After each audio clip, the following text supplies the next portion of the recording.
All right. So welcome. Thanks for coming. I appreciate your attendance. I am Kathleen. I am the coach behind Radiate from Within. Probably if you're here, it's because you saw me on Instagram. So this is my coaching business on Instagram. And this is how you can find me. And if I did this correctly, my info. Yes, my info is now in the chat. If you want to get in touch with me, schedule a session, email me, you can click it in the chat because I think from where you are, you can't click on it here. So the topic tonight is on decision making.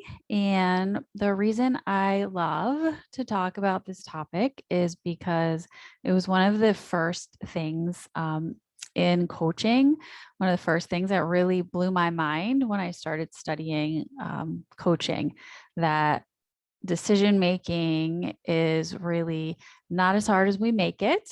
And a lot of the things we think about decision making are not true.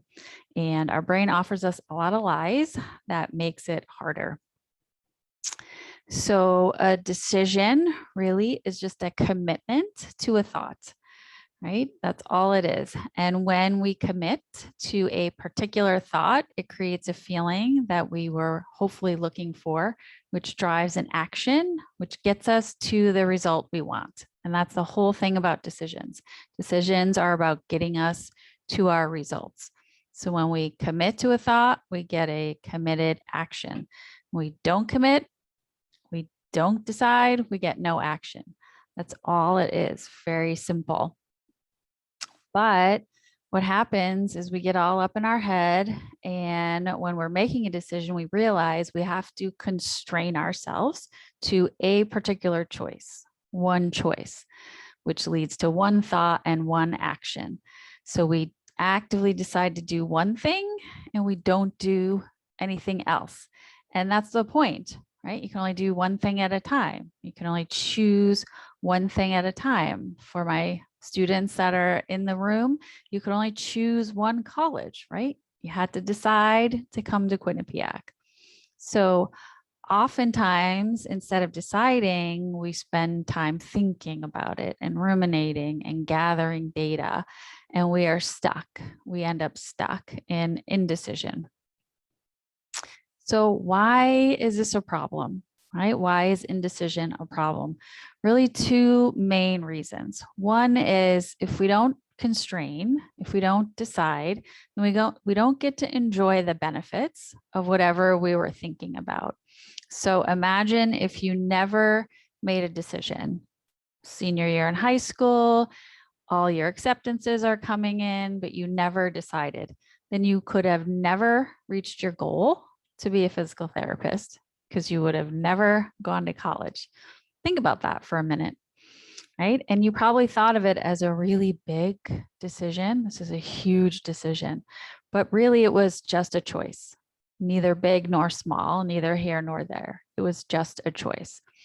And if you notice anything lately that you may have decided about, the longer it takes, the harder it gets to make a decision because you create fatigue in your brain and in your mind.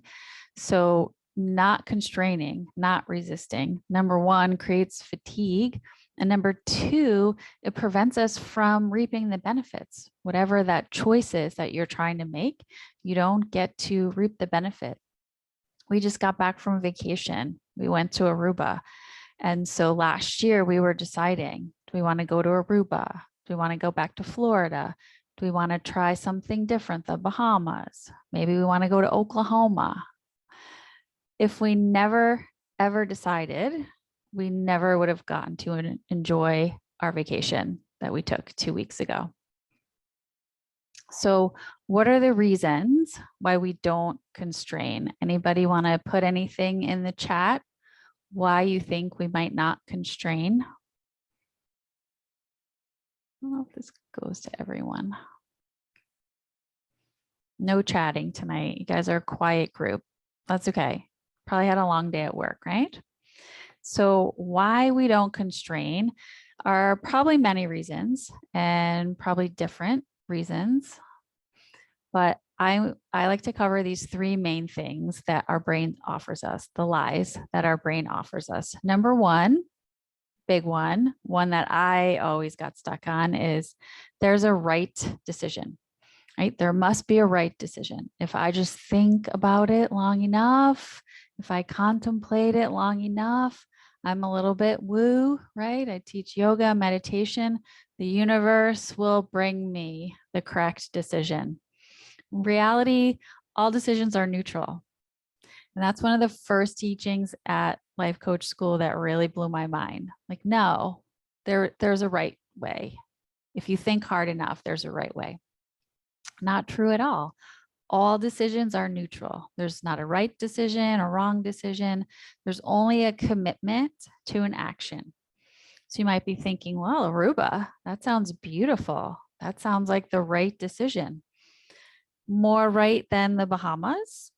More right than Oklahoma? I mean, you think so when you hear Oklahoma, but what if all your family's in Oklahoma? Maybe that's your right decision, right? It seems like it was a good choice and a right decision. Really, it was just a choice. And then when we got there, we decided that it was a good choice. We had a good time. We chose to enjoy ourselves. And those are all choices. So we get to decide good decision, bad decision, right decision, wrong decision. You guys all chose to come to Quinnipiac. And when you look back fondly, you think that was a really good choice. I made a great choice. What if you didn't have a great experience at Quinnipiac? Then how would you be looking at that choice? Just think about that for a minute. It's not about the choice. It's about how you think about the choice. The second one is my favorite because it's super sneaky. I really don't know what I want. And when we think that in our mind, I really don't know what I want. Then what I do is research. I don't know. Do I want to go to Aruba? Do I want to go to Oklahoma? Let me go on YouTube and watch all the videos. Let me go on Delta website and compare all the flights.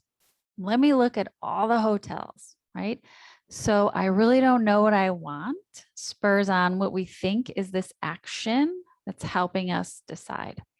Really what it's doing is spurring on all this ruminating and spinning and research that keeps us from actually making a decision. You won't know what you want until you decide and then do it and then see how it is, right? Some of your friends freshman year transferred out of Quinnipiac. They chose it, they went there, then they decided, I'm out of here. This was not a good decision for me. Some of you guys stayed for 7 years, right? You decided that it was a good choice. I'm staying. So a great question to ask if you find yourself in that space of, I really don't know what I want.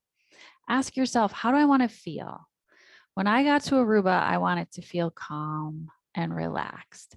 So that's why we chose Aruba.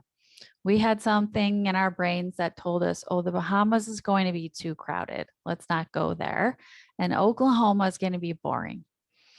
Those two thoughts could be completely wrong, but we decided that they were right.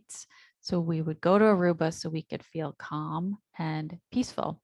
And we did, actually. The last one is a fun one. I think it happens all the time now with so many ways to shop for things and look at things and compare and contrast is I need to keep my options open.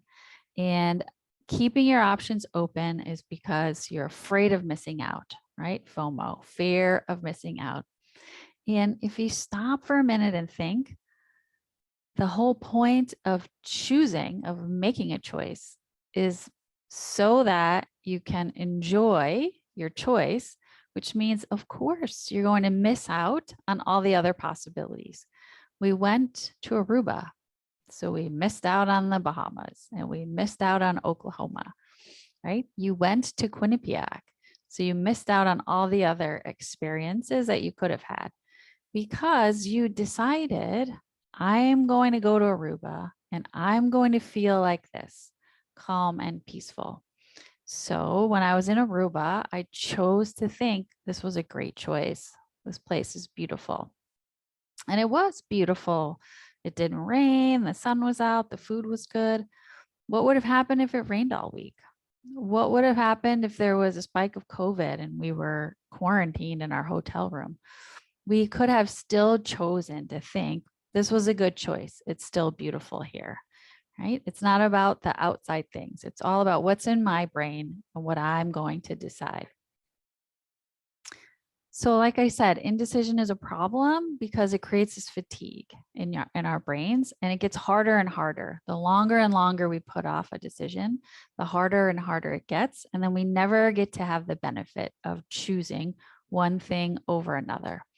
And the other thing that making decisions does for you is it gives you a sense of commitment to yourself. I'm going to decide and move forward, decide and move forward.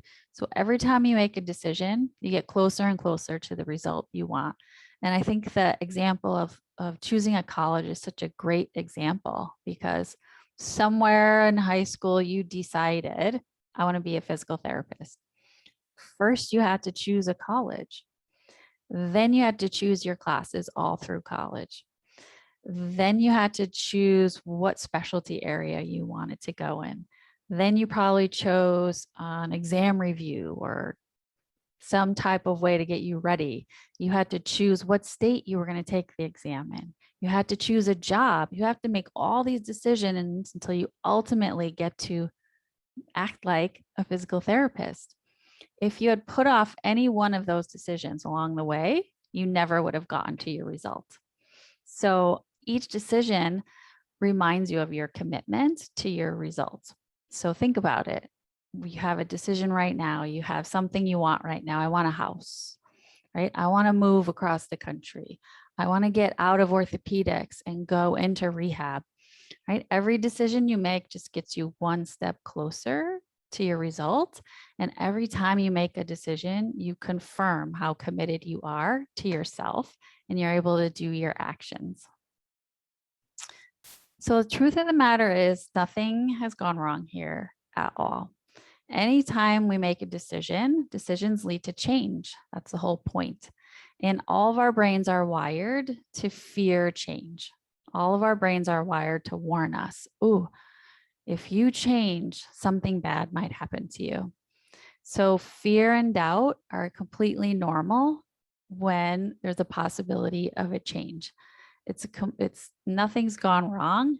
And in fact, if you're feeling doubt, it probably means you're about to step up to the plate and swing hard, right? You're doing the work, you're doing the stuff to get to your goal. And you're the boss. You're the boss of your brain. You get to take a step back and look at it from up on top, right? The bird's eye view, and say, okay, I want to make this decision. I want to make this choice. My brain is offering me fear, doubt, completely normal, but I'm committed to me. And I know that when I make a choice, I carry it out and I get the results I want.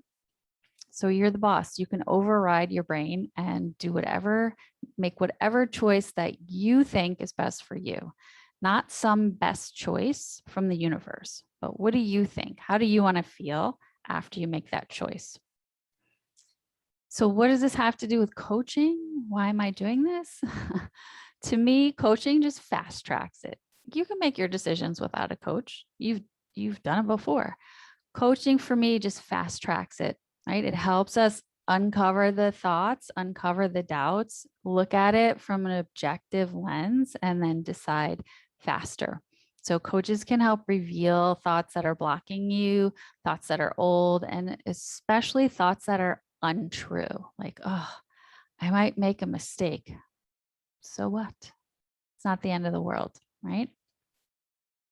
So just remember, your brain's going to offer you lies anytime you come to a decision, because a decision means change. A decision means taking a new direction.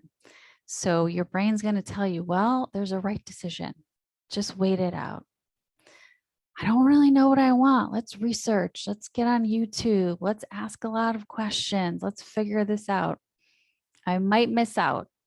You are. That's the whole point. And the truth is, you're the boss. You can totally make your decisions with or without a coach, knowing that each decision gets you closer and closer to the results that you want. And once you decide, the great thing is you're free to reap the rewards. You're free to create and contribute. When we're in indecision, we're in consumption, right? We're looking at videos, we're doing research, we're asking questions, we're thinking.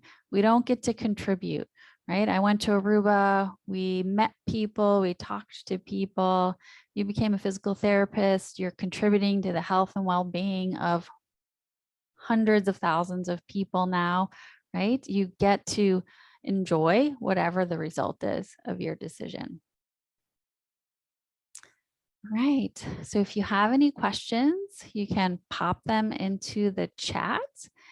And if you want to get in touch with me, information is in the chat. And of course, if you found me on Insta, you know how to get in touch with me.